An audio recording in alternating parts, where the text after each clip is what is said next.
Olá, eu sou Márcia Lisboa, psicóloga clínica. É um prazer imenso estar aqui com vocês no terceiro seminário Maternidade e Universidade da UFRJ, apresentando meu relato de experiência, a cartografia do luto perinatal. Relato esse que eu tive o prazer incomensurável de estar compartilhando e trocando em supervisões com colegas e psicólogas potentes, a qual Marcela Sandin foi coautora nesse relato e incentivadora para estar aqui hoje apresentando para vocês. Eu trouxe aqui alguns aspectos sobre mim, sobre minha trajetória profissional, não só para que possam me conhecer um pouquinho, mas porque tem pontos aqui que são relevantes para que vocês possam compreender o reflexo disso nessa assistência prestada e no recorte dessa experiência, a qual trago aqui para apresentar para vocês. Dentre esses pontos, eu considero importante colocar a minha abordagem teórica da Gestalt terapia, uma abordagem fenomenológica, humanista, dialógica, que olha para a totalidade da mulher, da pessoa, que é bio, psico, sócio e espiritual. Então, a gente está falando de todas essas dimensões quando a gente está olhando para um contexto de construção de cuidado.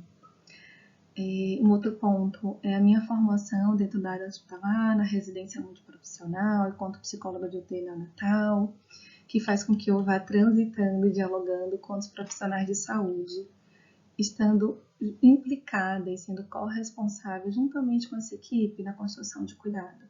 Enquanto psicóloga perinatal e obstétrica, para demarcar nuances específicas nessa fase do ciclo da mulher, ciclo gravídico puerperal, e a formação de trauma, que trouxe recursos e um manejo extremamente delicado quando a gente fala em cuidado a uma pessoa que carrega marcas traumáticas, a um corpo que carrega uma história de trauma. Então, são esses 4 pontos que eu considero relevante para a compreensão do relato de experiência, que aqui será apresentado para vocês agora. Esse relato trata-se de um recorte que me insere na assistência psicológica no parto com a mulher branca da classe trabalhadora com 26 semanas e 5 dias em um hospital maternidade da rede privada em Salvador, com vistas a garantir um cenário respeitoso com possibilidades de diminuição dos danos emocionais. 14 encontros de pré-natal psicológico e alinhamento com a equipe multidisciplinar foram realizados previamente, a fim de identificar recursos úteis para a interrupção da gravidez e outros desdobramentos.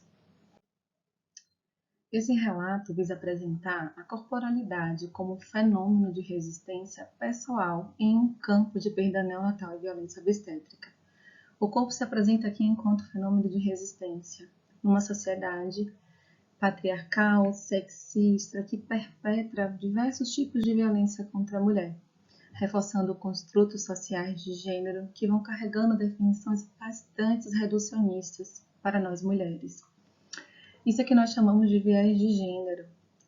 E quando a gente lança um olhar preconcebido para a mulher, para o corpo, que traz em sua definição marcas de imperfeição, um corpo muitas vezes tido como ameaçador, com vieses que muitas vezes desalojam essa mulher do seu corpo, da sua experiência íntima com a sua história de vida. Então, eu coloquei aqui a classe médica, mas não só nos hospitais, nos meios, nos contextos de saúde. Quantas vezes a gente percebe que nesses contextos a gente percebe uma reprodução, muitas vezes, dessas expectativas sociais que retiram essa agência das mulheres, retiram essa capacidade de exercer com autonomia suas escolhas. No cenário do luto perinatal, me parece que essas escolhas chegam carregando ainda mais peso. Parece que esses vieses de gênero gritam na dor, como essa mulher comunica, ao ouvir que seu corpo, mãe e bebê, carrega um feto que apresenta uma síndrome incompatível com a vida. Um corpo que grita sem entender o que está acontecendo, que grita por cuidado, que comunica culpas, né? E aí a culpa a gente olha como um reflexo desses dispositivos de controle sobre o corpo da mulher, sobre o dispositivo materno, porque eu, o que foi que eu fiz, eu deixei de fazer, o meu corpo é defeituoso, fui eu, né, que fiz algo que pudesse acarretar nessa malformação.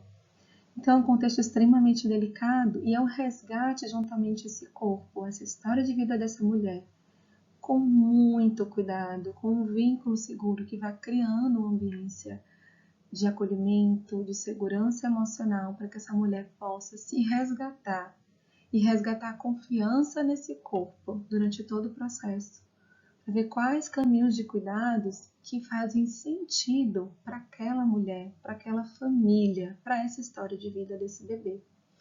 Então, falar da cartografia do luto perinatal é falar desse território sagrado, desse espaço ao qual estamos participando, acompanhando, observando, testemunhando as transformações que essa mulher vai passando ao longo da semana da gestação, para elaborar e construir um lugar para a sua história com esse filho.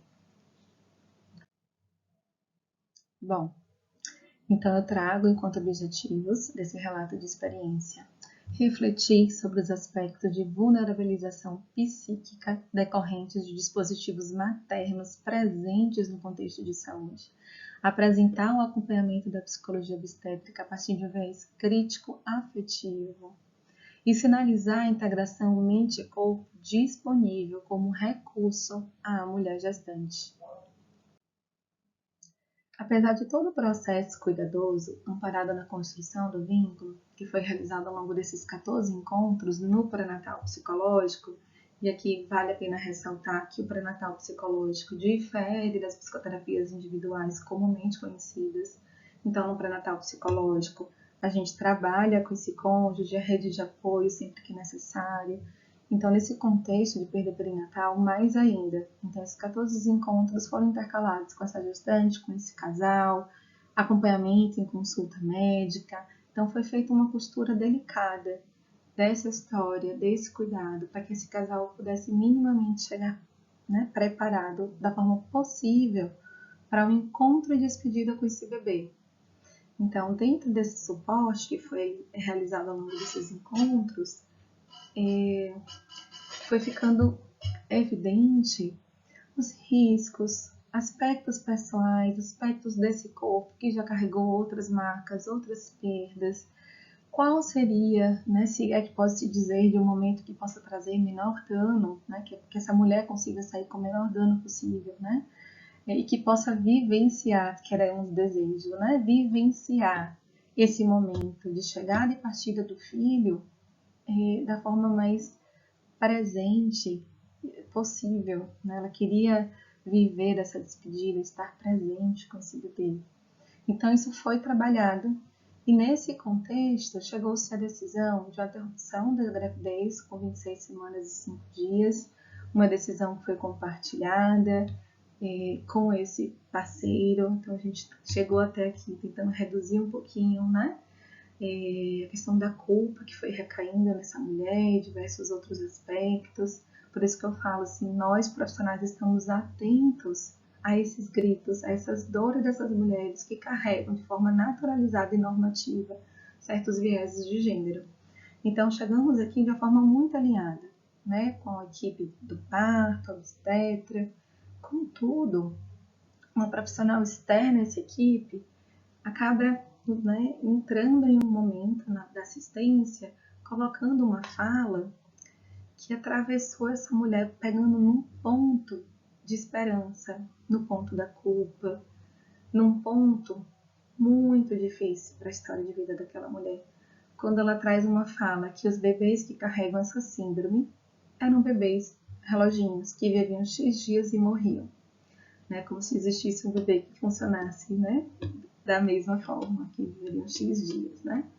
Então a gente presenciou uma violação psicológica, né, dessa mulher mãe que se viu ameaçada, que se viu revivendo dores e conflitos, né? Era um corpo que tremia, era um corpo que se manifestava de uma forma visível os aspectos desse medo, dessa ameaça, dessa vulnerabilidade vivenciada, já que essa fala acontece no momento em que já estava fluindo a indução para um parto vaginal. Então, a proposta que se seguiu, o seguinte, era tentar minimamente resgatar essa mulher a um estado mínimo de segurança e conexão, que foi compreendido durante todo esse processo que era fundamental para essa mulher e para essa família. Na ausência de segurança e conexão emocional, o corpo da pessoa se tensiona, sobretudo sob o efeito de hormônios sensibilizantes, alheios à necessidade da mulher de silêncio, segurança e sintonia. Os hospitais criam um ciclo que se auto-perpetua, instigando muitas das complicações de parto que então precisam intervir para contornar. Gabor Maté, em seu livro Mito do Normal, ele traz esse trecho em um capítulo bastante curioso, com o título Qual é a minha escolha? O parto numa sociedade medicalizada. E aí eu deixo aqui uma reflexão. Qual foi a escolha dessa mulher que já estava no processo de indução de parto, hospitalizada, com o corpo entregue ao processo, receber uma informação de uma profissional que sequer olhou os exames do bebê, que não conhece a sua história de vida, despejando talvez um viés moral, aspectos disfarçados de uma ordem técnica para essa mulher, num momento de intensa vulnerabilidade.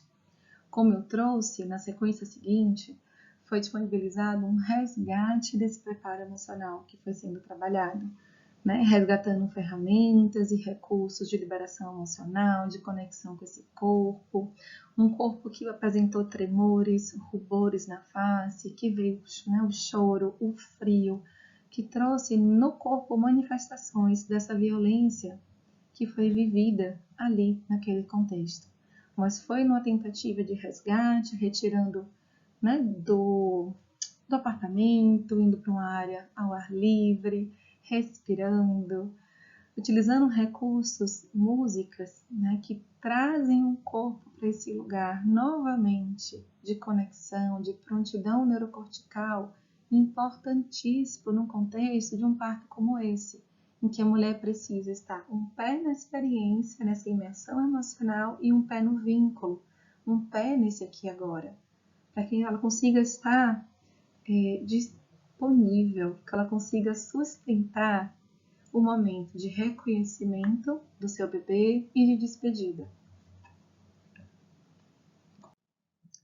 Bem, a culpa, esse ponto existencial que foi afetado na fala dessa profissional de saúde, ele se apresenta como sintoma do funcionamento do dispositivo materno e pode acontecer em diversos contextos, inclusive como este, na assistência à saúde. A desigualdade de gênero implica diretamente na saúde mental. Nesse caso apresentado, deflagra na culpabilização diante da idealização de uma gravidez sem intercorrências e de um bebê saudável, como também na introjeção, ou seja, na imagem que foi absorvida da possibilidade do adiamento, da despedida e de ser ela a única responsável pela decisão da interrupção da gravidez. No contexto dessa comunicação, o parceiro estava ao lado, mas a fala em momento algum foi dirigida a este homem, e sim centrada nessa mulher, nessa gestante. Reduzir as mulheres a receptoras passivas nesse, que é talvez o momento mais importante das suas vidas, é desumanizá-las. Desse modo, eu gostaria de deixar aqui a necessidade de um campo profissional centrado na pessoa e no diálogo da psicologia com um olhar crítico e com as intersecções presentes na sociedade. E esse relato corrobora com os estudos que evidenciam a percepção de assistência negativa e violenta no ciclo gravídico puerperal.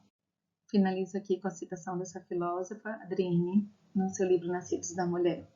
Para que todas as mulheres tenham escolhas de verdade ao longo de todo o processo, precisamos compreender completamente a potência e a impotência personificadas na maternidade na nossa cultura patriarcal. Muito obrigada.